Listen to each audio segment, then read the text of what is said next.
ஆண்டவருடைய ஆவி என்மேல் உள்ளது, ஏனெனில் அவர் எனக்கு அருள் பொழிவு செய்துள்ளார்.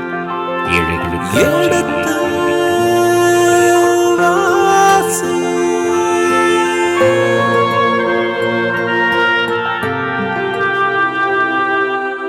எடுத்து வாசி.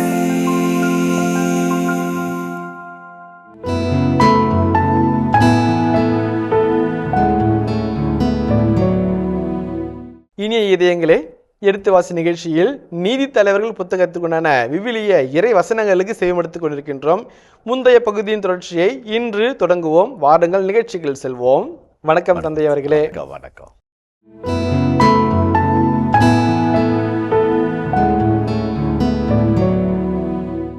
இனிய இதயங்களே, இன்று நாம் எடுத்து வாசி நிகழ்ச்சியில் நீதி தலைவர்கள் புத்தகத்துக்குண்டான 21ஆம் பிரிவு கொண்டான விவிலிய விளக்கங்களுக்கு செவிமடுக்க இருக்கின்றோம். ஏற்கனவே தந்தை அவர்கள் நமக்கு சொல்லிய பொழுது, ஒரு பாவம் இன்னொரு பாவத்தை இட்டு செல்கின்றது என்று ஒன்று இருக்கின்றது. இந்த பென்யமீன் மக்களை அவர்கள் ஒட்டுமொத்தமாக, நீ எனக்கு சண்டைக்கு வந்துட்டாங்க, சண்டை போட்டுட்டு சண்டையில் ஜெயிச்சிட்டாங்க, இனிமேல் நீங்கள் என்னோடு சகோதரன் இல்லை என்று விட்டு விட்டார்களா, மீண்டும் அவர்களை மன்னித்தார்களா, மன்னிப்பு கேட்டார்களா, இந்த கூட்டமைப்பு, இறைவனுடைய கூட்டமைப்பு தவறு செய்த ஒரு சகோதரனுக்கு என்ன வகையான ஒரு அணுகுமுறை கொண்டு வருகின்றது என்பதையெல்லாம் உங்களோடு நானும் அறிந்து கொள்ள ஆர்வமாக இருக்கின்றேன். வாருங்கள், என்னுடைய ஆர்வத்துக்கும் உங்கள் ஆர்வத்துக்கும் தந்தையானவர் என்ன சொல்கிறார் என்பதை கேட்டு அறிந்து கொள்வோம். வணக்கம் தந்தை அவர்களே. என்றும் போல இன்றும் கூட நாங்கள் மிகவும் ஆர்வமாக இருக்கின்றோம். ஏனென்றால் கடந்த பகுதியிலேயே நீங்கள் எங்களுக்கு இந்த பகுதிக்குண்டான ஒரு ஒரு ஒரு ஆர்வத்தை உருவாக்கி விட்டீர்கள். அந்த பாவம் இன்னொரு பாவத்தை, என் வகையான பாவம், அந்த சகோதரர்கள் விட்டுவிடப்பட்டார்களா, இனி அவர்கள் 12 கோத்திரங்கள் இல்லை, இனி 11 தான் என்று ஆக்கப்பட்டு விட்டதா, அந்த யூதாசை போன்று இவர்களும் போய்விட்டார்களா என்பதை எல்லாம் ஒரு கேள்விகள் தந்தை அவர்களே. அந்த ஒரு கொள்கை எப்பொழுது வெற்றி பெறுகிறது அப்படின்னு ஒரு கேள்வி வருது. A hypothesis will succeed when it has more answers, less questions என்று சொல்வார்கள். நிறைய விடைகளும் சில கேள்விகள் மட்டும் இருந்தால் அந்த கொள்கை ஏற்கப்படும் என்று வழக்கமாக சொல்வார்கள். இந்த அதிகாரம் பல விடைகளை தருகிறதா என்று தெரியாது, ஆனால் பல கேள்விகளை கண்பாக வைக்கிறதை என்னால் உணர முடிகிறது. ஒரு சின்ன இன்ட்ரோ கொடுத்துட்டு இந்த பகுதிக்கு உங்களை அழைத்து செல்கிறேன். 21 அதிகாரங்களை நீதித்தலைவர் புத்தகத்தில் நாம் சந்திக்கிறோம். இன்றைக்கு 21ஆம் அதிகாரத்தில் நாம் இருக்கிறோம். இந்த 21ஆம் அதிகாரம் J.A. ஜட்ஜ் என்கின்ற விவிலிய பேராசிரியர் சொல்லும்போது, 20 அதிகாரங்களில் காணப்பட்ட எந்த விதமான ஆக்ஷன் ஃபீல்டு ப்ராசஸை விட இந்த 21ஆம் அதிகாரம் மிக அதிகப்படியான ஒரு செயல் திறனை கொண்ட ஒரு அதிகாரமாக அமைகிறது. ஸ்ட்ராங்கஸ்ட் சாப்டர் என்று இதை பற்றி சொல்லுகிறார். அதை போலவே 20ஆம் அதிகாரத்தில் பெஞ்சமின் குலம் அழிக்கப்பட்டு விட்டது, துண்டிக்கப்பட்டு விட்டது என்றெல்லாம் சொல்லப்பட்டது. அவர்களுக்கு மறுவாழ்வு கிடைத்ததா, இல்லையா, எப்படி கிடைத்தது நியாயமானதா என்கிற கேள்விகளை நன்பாக வைக்கிற ஒரு பகுதியாக இந்த 21ஆம் அதிகாரம் அமைக்கிறது. மூன்றாவது இந்த பகுதியில் நாம் காண்கின்ற சமூக சகோதரத்துவம், சோஷியல் சொலிடாரிட்டி என்பது மிக அழகான ஒரு கருத்தாய் வருகிறது. இன்றைக்கு மிக முக்கியமாக தேவைப்படுகிற அழகான ஒரு கருத்தாய் அந்த கருத்து இருப்பதனால் இந்த அதிகாரம் பல முக்கிய அம்சங்களை தாங்கி வருகிறதாக நான் நினைக்கிறேன். அத்தோடு கூட இன்னும் ஒரு கருத்து சொல்ல வேண்டும் என்றால், இந்த 21ஆம் அதிகாரம் 20 அதிகாரங்களை நிறைவுபடுத்துகின்ற ஒரு அற்புதமான அதிகாரமாக வருவதனால் இந்த பகுதி ஒரு ஓப்பன் எண்டிங்கை கொண்டிருக்கிறது. அந்த ஒரு முடிவு என்பது திறந்த முடிவாக நீதித்தலைவர் புத்தகத்தையும் இதற்கு அடுத்து வருகிற வரலாற்று நூல்களின் புத்தகத்தையும் இணைக்கும் ஒரு பாலமாக இந்த 21ஆம் அதிகாரம் அமைக்கிறது. ஆக 4 கருத்துக்களை உள்ளடக்கிய இந்த 21ஆம் அதிகாரத்துக்கு உங்களை அன்போடு அழைக்கிறேன். இந்த 21ஆம் அதிகாரத்தை 3 பகுதிகளாக நாம் பிரிக்கிறோம். 21 1 முதல் 4 வரை பகுதிகள் பிரச்சனை, 5 முதல் 24 வரை இறை பகுதிகள் 2வது பகுதி. அந்த பகுதி மீண்டுமாக 2 பகுதியாக பிரிக்கப்படுகிறது. 5 முதல் 14 வரை, 15 முதல் 24 வரை. 25ஆம் வசனம் இறுதி வசனம் அந்த புத்தகத்தின் நிறைவு வசனமாக அமைகிறது. இந்த 1 முதல் 4 வரை இறை வார்த்தைகளில் இஸ்ராயல் மக்கள் பின்னோக்கி பார்க்கிறார்கள், உள்நோக்கி பார்க்கிறார்கள், முன்னோக்கி பார்க்கிறார்கள். ரெட்ரோஸ்பெக்ஷன், இன்ட்ரோஸ்பெக்ஷன், ப்ராஸ்பெக்டஸ், இந்த 3ம் அடங்கி இருக்கிற அழகான கருத்தா இந்த முதல் 4 வசனங்கள் இருக்கிறது. அந்த முதல் வசனத்தை நம்ம வாசிப்போம். அதனுடைய செய்தியை நம்ம உள்வாங்கி நம்ம அடுத்த வசனத்துக்கு கடந்து போவோம். மிஸ்பாவில் இருந்த இஸ்ரேல் வீரர்கள், எங்களில் ஒருவனும் தன் மகளை பென்யமீனுக்கு மனமுடித்து கொடுக்க மாட்டான் என்று ஆணையிட்டு கூறினர். ஆயினும் மக்கள் பெத்தேலுக்கு வந்து மாலை வரை அங்கே கடவுள் திருமுன் அமர்ந்து ஓலமிட்டு அழுதினர். அவர்கள் இஸ்ரேலின் கடவுளாகிய ஆண்டவரே, இஸ்ரேலிலிருந்து ஒரு குலம் இந்நாளில் குறைந்திருக்கும் இந்நிலை ஏற்பட்டது ஏன் என்று கேட்டனர். மறுநாள் பொழுது புலர்ந்ததும் அவர்கள் எழுந்து அங்கே ஒரு பலிப்பீடம் எழுப்பி எரிபலிகளையும் நல்லுறவு பலிகளையும் ஒப்பு கொடுத்தனர். 4 வசனங்கள் அழகானது. இப்போ நம்ம பார்ப்போம், ஒரு கதை சொல்கிறாங்க அப்படின்னாக்க அந்த கதை சொல்கிறதுக்கு முன்னாடி ஒரு ஃப்ளாஷ்பேக் காமிப்பாங்க. முன்பு இதுவரை என்று ஒரு தொடர்ச்சி கொடுத்துட்டு அன்றைய நாளுடைய நிகழ்ச்சியை ஆரம்பிப்பாங்க. இப்போ 20ஆம் அதிகாரத்தில் ஒரு பெரிய நிகழ்வு நிகழ்ந்திருக்குது. அதை சுட்டி காட்டாமல், அதை நினைவுபடுத்தாமல் 20ஆம் அதிகாரத்தில் போக முடியாது என்பதனால் ஆசிரியர் அப்படியே ஃப்ளாஷ்பேக் கொண்டு போகிறார். மிஸ்பாவில் கூடியது, ஏற்கனவே நம்ம அந்த செய்தியை நம்ம பார்த்தோம். 20ஆம் அதிகாரத்தில் மிஸ்பாவில் மக்கள் கூடியிருக்கிறார்கள், அங்கே ஒரு சபை செய்கிறாங்க. இந்த மிஸ்பாவுடைய கூட்டத்திற்கு வராதவனை வெட்டி வீழ்த்தணும், அவனை அழிக்கப்பட வேண்டும் என்று ஒரு சபை செய்கிறாங்க. ரெண்டாவது இன்னொன்று நம்ம குளத்தில் யாரையும் பெஞ்சமினுக்கு பொண்ணு கொடுக்கக்கூடாது என்று ஒரு முடிவு எடுக்கிறாங்க. அந்த காட்சியை நினைவுபடுத்தி ஒரு ஃப்ளாஷ்பேக்கை காமிச்சிட்டு ஆசிரியர் நம்மை முன்னோக்கி போக வைக்கிறார். ரெட்ரோஸ்பெக்ஷன் தென் இன்ட்ரோஸ்பெக்ஷன். அப்போ அதுதான் அந்த காட்சி அமைக்கிறது. இப்போ பிரச்சனை என்னன்னாக்க பொண்ணு கொடுக்கூடாது. பெஞ்சமின் குலம் அழிக்கப்பட்டு விட்டது. எஞ்சியிருப்பவர்கள் 600 பேர் மட்டும், ஆண்கள் மட்டும் இருக்கிறாங்க. மீது எல்லாரையும் அடித்து ஒழிச்சாச்சு. ரிம்மோன் பாறை இடுக்கு வரைக்கும் துரத்தி சென்று அவங்க பதுங்கி வாழ்கிறாங்க. இப்போ இவங்களுக்குள்ள ஒரு மன சங்கடம், ஒரு கில்ட் கான்சியஸ், ஒரு குற்றப்பழி உணர்வு. நம்ம சொந்த சகோதரனை, சொந்த இனத்தை நம்ம அழிச்சிட்டோமே, அவங்க வாழ மாட்டாங்களா, அவங்களுக்கு வாழ்வு கிடைக்காதா, அவங்க திரும்பி வரமாட்டாங்களா, இல்லை நம்ம 12 கோத்திரம் 11 ஆயிடுச்சா, அதுக்கு நாமளே காரணம் ஆயிட்டோமா என்கிற பல்வேறு கேள்விகளை உள்ளடக்கி ஆண்டவன்பாக ஜெபிக்க வருகிறார்கள். ஆண்டவன்பாக அவர்கள் கூடுகிறதை இந்த காட்சி காட்டுகிறது. இப்போ பாருங்களேன், தொடக்க நூல் 42ஆம் அதிகாரம் 36ஆம் வசனத்தை வாசிப்போமே. தந்தை யாக்கோபு அவர்களை நோக்கி, என்னை பிள்ளையற்றவன் ஆக்கிவிட்டீர்கள். யோசேப்பு இல்லை, சிமியோனும் இல்லை, இப்பொழுது பென்யமினை கூட்டிக் கொண்டு போகவிருக்கிறீர்களே, எல்லாமே எனக்கு எதிராக உள்ளன என்றார். தொடக்க நூல் 42ஆம் அதிகாரம் 36ஆம் வசனத்திலே யாக்கோபு ஒரு அங்கலாய்ப்பு செய்கிறார். அதை நீங்கள் அழகாக வாசிச்சிங்க. ஏற்கனவே யோசிப்பை கூட்டிட்டு போனீங்க, அவனை மிருகம் கொண்டுருச்சுன்னு சொன்னீங்க. இப்போ சிமியோனை கூட்டு போயிட்டீங்க, அடுத்து பெஞ்சமினும் கூட்டு போறீங்க. நான் பிள்ளையற்றவன் ஆக்கி விடுவோனோ என்று ஒரு அங்கலாய்ப்பை வைக்கிறார். அந்த காட்சி இந்த பகுதியை நினைவுபடுத்துகிறது. 21ஆம் வசனத்தில் பெஞ்சமின் பிள்ளையற்றவனா போயிட்டானோ, 600 பேர் இருக்கிறாங்க, பொண்ணு கொடுக்க கூடாதுன்னு சொல்லிட்டு கடவுள் மேலே ஆணையிட்டு நம்ம முடிவு பண்ணிட்டோம். இப்போ நம்ம பொண்ணு கொடுக்க முடியாது, அவன் வேற இடத்துலையும் கல்யாணம் பண்ணிக்க முடியாது. ஏன்னா வினைச்சட்ட நூல் 7ஆம் அதிகாரம் 1 முதல் 5 வரையில வசனங்களை வாசிப்போமே. நீ உரிமையாகி கொள்ளப் போகும் நாட்டில் உன் கடவுளாகிய ஆண்டவர் உன்னை புகச் செய்து, உன்னை விட வலிமையிலும் எண்ணிக்கையிலும் மிகுந்த மக்களாகிய இத்தியர், கிர்காசியர், எமோரியர், கானானியர், பெரிசியர், இவ்வியர், எபூசியர் என்னும் 7 மக்களினங்களையும் உன் கண் முன்னே விரட்டியடித்து, உன் கடவுளாகிய ஆண்டவர் அவர்களை உன்னிடம் கையளிக்கும் போது நீ அவர்களை முறியடித்து முற்றிலும் அழிப்பாய். அவர்களோடு உடன்படிக்கை செய்து கொள்ளவோ அவர்களுக்கு இறங்கவோ வேண்டாம். நீ அவர்களோடு திருமண ஒப்பந்தம் செய்து கொள்ளாதே. உன் மகளை அவர்கள் மகனுக்கு கொடுக்காதே. உன் மகனுக்கு அவர்கள் மகளை கொள்ளாதே. ஏனெனில் என்னை பின்பற்றுவதிலிருந்து உன் பிள்ளைகளை அவர்கள் விலக்கி வேற்று தெய்வங்களை வணங்கும்படி செய்வார்கள். அதனால் ஆண்டவரின் சினம் உனக்கு எதிராக மூண்டு உன்னை விரைவில் அழிக்கும். பாருங்க, இப்போ வேற்றெடுத்தாரா தாக்கி அழிங்க, எரிச்சிருங்க அப்படின்றாங்க, அன்னிகிலேட் பண்ணியிருக்குன்றாங்க.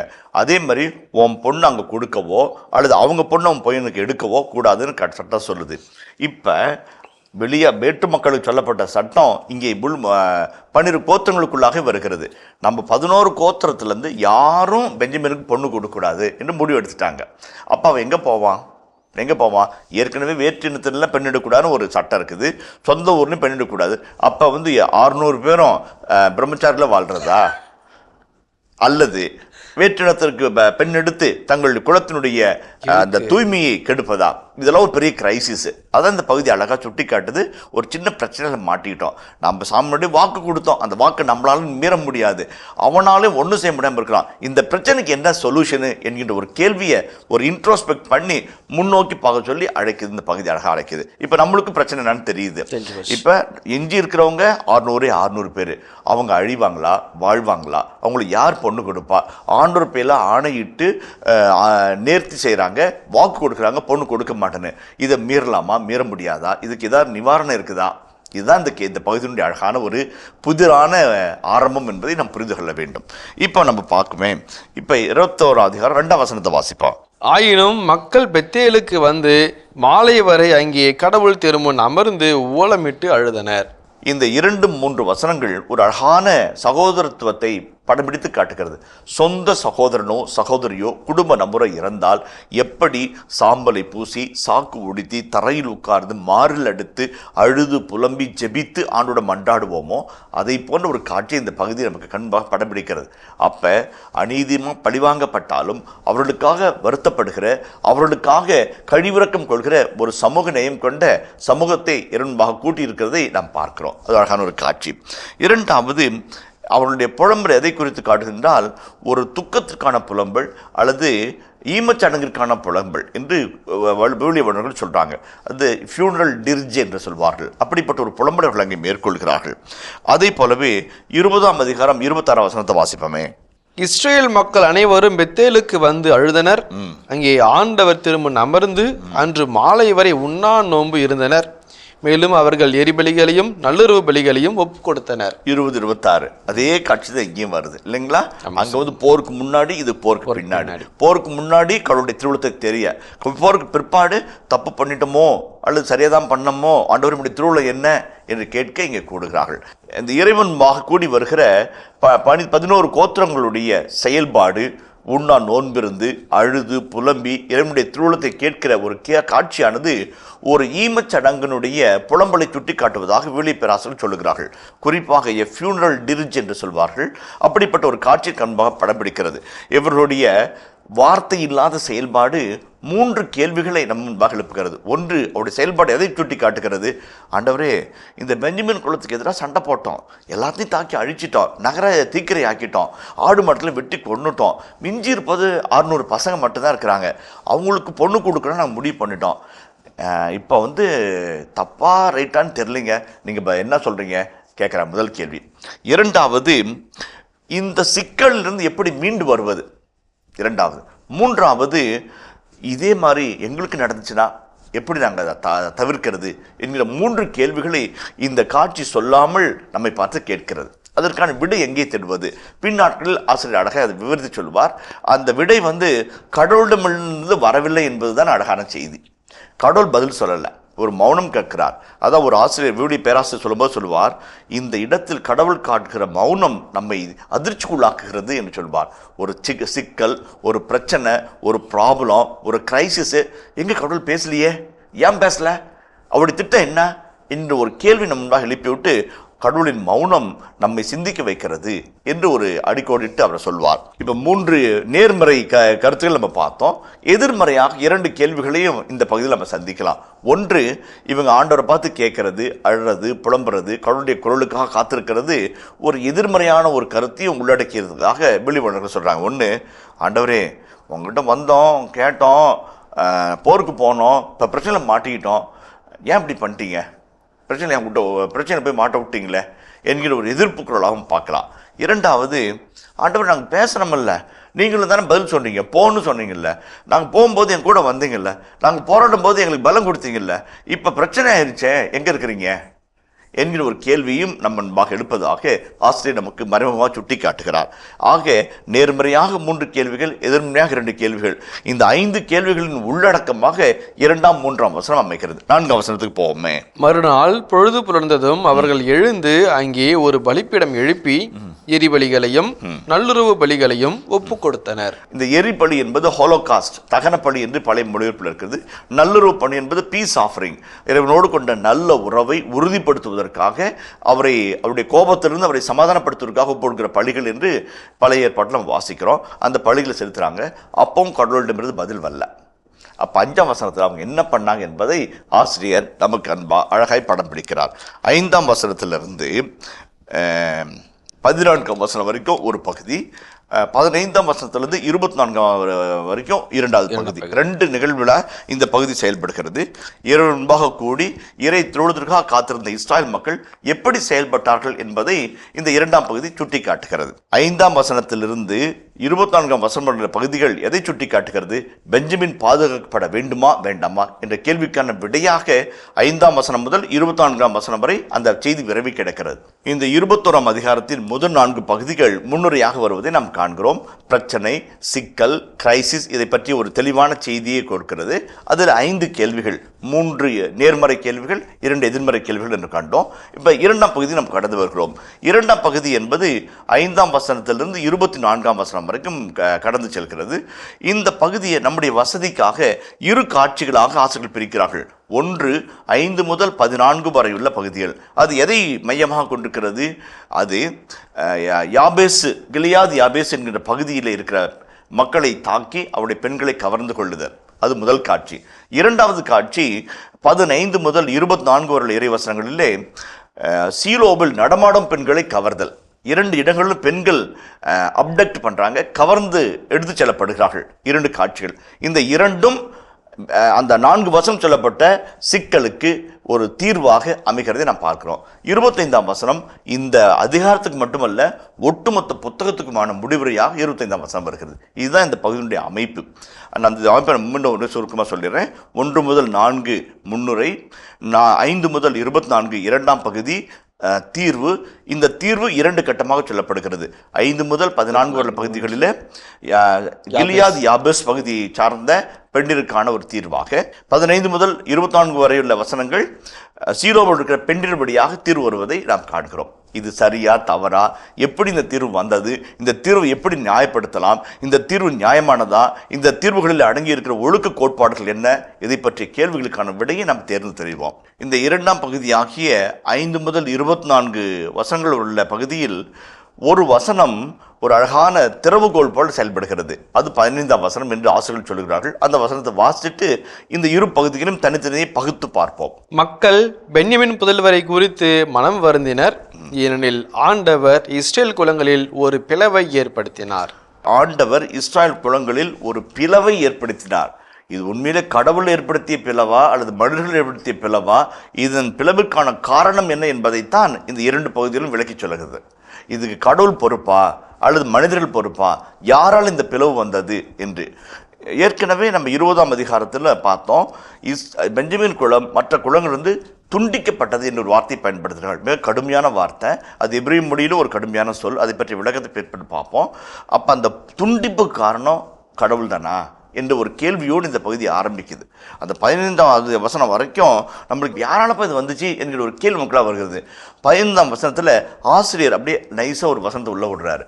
ஆண்டவரால் நிகழ்ந்ததா என்கிற ஒரு கேள்வி நமக்குள்ளாக எழுப்ப செய்து அதற்கான விடை பின்பகுதியில் தேட நம்மை அழைக்கிறார் என்பதுதான் இந்த பகுதியின் மைய செய்தி. இப்போ நம்ம முதல் பகுதி கடந்து செல்வோம். 5 முதல் 14 வரை வசனங்களில் அதை 2ஆக பிரிச்சுக்குவோம். 5 முதல் 9 ஒரு பகுதியாகவும் 10 முதல் 14 ஒரு பகுதி 2ஆம் பகுதியாக பிரிச்சுட்டு நம்ம சின்ன சின்னதாக பார்ப்போம். 9ஆம் வசனத்தை வாசிப்போம். 5ஆம் வசனம். இஸ்ரேலின் புதல்வர் இஸ்ரேல் குலங்கள் அனைத்திலிருந்தும் ஆண்டவர் திருமுன் கூடிய சபைக்கு யார் வரவில்லை என்று கேட்டனர். ஏனெனில் அவர்கள் மிஸ்பாவில் ஆண்டவர் திருமுன் கூடும் சபைக்கு வராதவனை கண்டிப்பாக கொள்வோம் என்று ஆணையிட்டு கடும் சபதம் எடுத்திருந்தனர். அவர்கள் தங்கள் சகோதரர்களாகிய பென்யமின் புதல்வர் மீது இரக்கம் கொண்டனர். இன்று இஸ்ரேலிலிருந்து ஒரு குலம் துண்டிக்கப்பட்டு விட்டது, நாம் நம் பெண்களை அவர்களுக்கு மனமெடுத்து கொடுக்க மாட்டோம் என்று ஆண்டவர் பெயரால் ஆணையிட்டு கூறியுள்ளோம். அவர்களில் எஞ்சியிருப்போருக்கு மனைவியர் கிடைக்க நாம் என்ன செய்யலாம் என்று தங்களுள் கேட்டுக்கொண்டனர். இஸ்ரேல் குலங்களிலிருந்து மிஸ்பாவில் ஆண்டவர் திருமுன் கூடிய சபைக்கு எந்த குலம் வரவில்லை என்று பார்த்த பொழுது கிளையாதை சார்ந்த யாபேசில் இருந்து சபைக்கு ஒருவரும் வரவில்லை என்று கண்டனர். மக்கள் எண்ணப்பட்டனர். கிளையாதை சார்ந்த யாபேசு வாழும் மக்களுள் ஒருவரும் அங்கே இல்லை. 9ஆம் வசனம். இப்போ ஆசிரியர் அழகாக ஒரு செய்தியை சொல்றாரு. அந்த துண்டிக்கப்பட்டு இன்று இஸ்ராயலிருந்து ஒரு குலம் துண்டிக்கப்பட்டு விட்டது. அது 6ஆம் வசனத்தில் அந்த வசனம் வருது, அந்த வார்த்தை வருது, துண்டிக்கப்பட்டது. அந்த பகுதியிலிருந்து நம்ம மற்ற பகுதிக்குள்ளே போகிறோம். கிரைசிஸ் என்ன கிரைசிஸ்? அந்த ஒரு வார்த்தையில் இருக்குது, ஒரு குலம் துண்டிக்கப்பட்டு விட்டது. இந்த வார்த்தை எபிரேய மொழியில் ரொம்ப ஆழமான வார்த்தை கடா என்கிற ஒரு வார்த்தையை யூஸ் பண்ணுறாங்க. கடா என்றால் வன்முறையாக, வலுக்கட்டாயமாக அல்லது ஃபோர்ஸ்ஃபுல்லாக வெட்டுறது. உதாரணத்துக்கு இந்த வசனம் எங்க வருதுனாக்க ஏசாயா 10:33 வாசிப்போமே. நம் தலைவராகிய படைகளின் ஆண்டவர் அச்சுறுத்தும் ஆற்றலால் கிளைகளை வெட்டி வீழ்த்துவார். வெட்டி வீழ்த்துவார். அந்த வெட்டி வீழ்த்துறது தான் கடா என்கிற வார்த்தை. இஸ்ராயல் குலத்தில் இருந்து பெஞ்சமின் குலத்தவர்கள் துண்டிக்கப்பட்டார்கள் என்பதற்கு பயன்படுகிற வினைச்சொல்லை கடா என்று நாம் பார்த்தோம். அது 6ஆம் வசனத்தில் வருகிறது. அதே வசனத்தை ஏசாயா 10:33 நாம் கண்டோம். வரலாற்றுகளின் பல இடங்களிலும் இந்த வசனம் வருகிறது. மிக கடுமையான வார்த்தை. உறுப்புகளை வாள் கொண்டு வெட்டி வீழ்த்துவது, மரங்களை கத்தி கோடரி கொண்டு வெட்டி வீழ்த்துவது என்பதற்கான வினைச்சொல் இந்த சொல். அதே சொல்லைத்தான் ஆசிரியர் இங்கே பயன்படுத்தி பெஞ்சமின் குலம் துண்டிக்கப்பட்டு விட்டது என்று ஒரு வார்த்தை சொல்கிறார். இந்த 6ஆம் வசனத்துக்கும் 15ஆம் வசனத்துக்கும் ஒரு அழகான தொடர்பு இருக்கிறது. 6ஆம் வசனத்தில் கடா என்கிற வார்த்தையை பயன்படுத்துகிற ஆசிரியர் 15ஆம் வசனத்தில் பிளவை என்கின்ற ஒரு வினைச்சொல்லை பயன்படுத்துகிறார். பிரீச் என்று சொல்வார்கள், பிரேக் என்று சொல்வார்கள். அந்த பிரேக் பிரீச்சை ஆண்டவர் உருவாக்கி விட்டார் என்று அது வசனம் சொல்கிறது. இந்த துண்டிக்கப்பட்டது யாரால், இந்த பிளவு வந்தது யாரால் என்கிற ஒரு கேள்வியை நாம் கண்பாக வைத்து அதற்கான விடை தேடும் பணியிலே இந்த முதல் பகுதி ஆசிரியர் வடிவமைத்திருக்கிறார். 21ஆம் அதிகாரம் 5 முதல் 9 வரை வார்த்தைகளை முதல் பகுதியில் நம்ம பார்க்கிறோம். இந்த பகுதியில் பெஞ்சமின் குலத்திற்காக மன வருத்தப்படுகிற, துக்கப்படுகிற இஸ்ராயலின் கூட்டமைப்பை நாம் சந்திக்கிறோம். அவங்களுக்குள்ளாக ஒரு மன உளைச்சல், ஆக்ரோஷமாக முடிவெடுத்து போருக்கு போய் அழித்து விட்டோமே, இப்பொழுது 600 பேராக சிதைக்கப்பட்ட பெஞ்சமின் குலத்திற்கு எப்படி வாழ்வு தருவது, அவர்கள் வாழ்வு பெறுவார்களா பெறமாட்டார்களா என்று இரவன்பாக கூடி ஜெபிக்கிறார்கள், உண்ணா நோன்பு இருக்கிறார்கள், அழுது புலம்புகிறார்கள், எரிபலிகளையும் நல்லுறுப்பலையும் செலுத்துகிறாங்க. கடவுளிடம் பதில் வரல. இப்போ என்ன செய்யறது என்று யோசித்து அவர்களாக ஒரு திட்டத்தை தீட்டி அதை செயல்படுத்த முனைகிறார்கள். அதைத்தான் இந்த 6 முதல் 9 வரையில் இறைவார்த்தைகளை நம்ம சந்திக்கிறோம். குறிப்பாக 6ஆம் வசனத்தில் ஒரு வினைச்சொல்லை சந்திக்கிறோம். பெஞ்சமின் குலத்தார் மற்ற குலத்திலிருந்து துண்டிக்கப்பட்டார்கள் என்று. அதற்கான எபிரேய வினைச்சொல் கடா என்பதாகும். இந்த கடா என்ற வினைச்சொல் ஏசாயா இறைவாக்கு புத்தகம் 10ஆம் அதிகாரம் 33ஆம் வசனம் சொல்லப்பட்டிருக்கிறது. மரங்களின் கிளைகளை வெட்டி வீழ்த்துவதைப் போல அந்த வசனம் வருகிறது. அதை போலவே வரலாற்று நூட்களின் இன்னும் 1-2 பகுதிகளில் உறுப்புகளை வாளால் வெட்டுவது, கைகளையும் கால்களையும் வாளால் வெட்டுகிறதை இந்த வினைச்சொல்லை கொண்டு விளக்குகிறார்கள்.